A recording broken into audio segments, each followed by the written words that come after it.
জনাব রাজু সাহেব, মাগুরার আসিয়া ধর্ষণ ও হত্যার ঘটনা নিয়ে সারা দেশে তোলপাড় চলছে। আপনি এ বিষয়ে কি বলবেন? ধর্ষণ একটি ঘটনা? এটি শুধু একটি ঘটনা নয়, এটি আমাদের সমাজের ভয়াবহ চিত্র। মাত্র ৮ বছর বয়সী এক নিষ্পাপ শিশু, যার নাম আসিয়া, এমন নির্মমতার শিকার হয়েছে, এটি অকল্পনীয়। জি, এটি শোনার পর থেকেই মানুষ আসলে ক্ষুব্ধ। কিভাবে এমন একটি ঘটনা ঘটলো সে সম্পর্কে আপনি কি কিছু বলতে পারেন? খালি আমি না, সারা বাংলাদেশের মানুষই এই সম্পর্কে বলতে পারবে। আসিয়া তার বোনের শ্বশুরবাড়িতে বেড়াতে গিয়েছিল। সেখানেই তার উপর ভয়াবহ নির্যাতন চালানো হয়। পরে তাকে হাসপাতালে নেওয়া হলে চিকিৎসকরা তাকে মৃত ঘোষণা করেন। কি ভয়ঙ্কর একটি ঘটনা! ভাবলেই গা শিউরে ওঠে। এত ছোট একটি শিশু কিভাবে এমন পৈশাচিকতার শিকার হতে পারে? দেখেন, সমাজের এক শ্রেণীর মানুষ এখনো শিশুদের উপর নির্মমতা চালায়, আর আমাদের বিচার ব্যবস্থা অনেক সময় কঠোর না হওয়ায় তারা বারবার এমন অপরাধ করতে সাহস পায়। আচ্ছা জনাব, এই ঘটনায় অভিযুক্তদের কি অবস্থা সে সম্পর্কে কিছু বলেন। কি আর রবি, এই ঘটনার পরে পুলিশ দ্রুত তদন্ত শুরু করেছে এবং 4 জনকে গ্রেপ্তার করেছে ইতিমধ্যে। এর মধ্যে আসিয়ার দুলোভাই সজীব শেখ, তার বড় ভাই রাতুল শেখ, তাদের মা জায়েদা খাতুন এবং হিটু শেখ। প্রাথমিক তদন্তে জানা গেছে তারা এই জঘন্য কাজে জড়িত। এই ঘটনায় জনগণের প্রতিক্রিয়া কেমন, এই বিষয়ে কিছু বলতে পারেন? পারবো না কেন, অবশ্যই পারবো।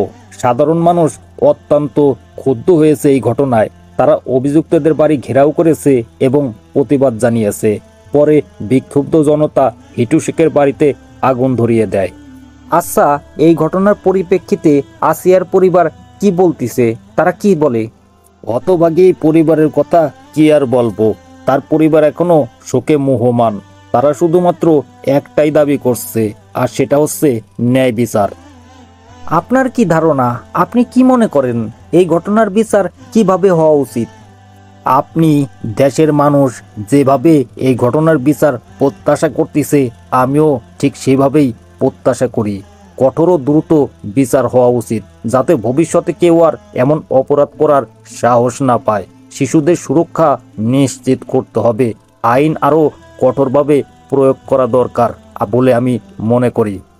আপনার মতে আমাদের সমাজে এই ধরনের ঘটনা বন্ধ করতে হলে কি কি করা উচিত? এই ধরনের অপকর্ম প্রতিহত করার জন্য প্রথমত পরিবার ও সমাজকে আরও সচেতন হতে হবে। দ্বিতীয়ত দোষীদের দৃষ্টান্তমূলক শাস্তি দিতে হবে।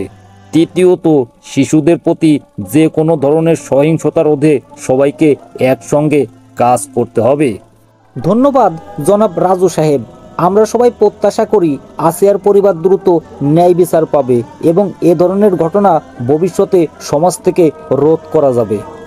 আপনারও আমি ধন্যবাদ জানাই।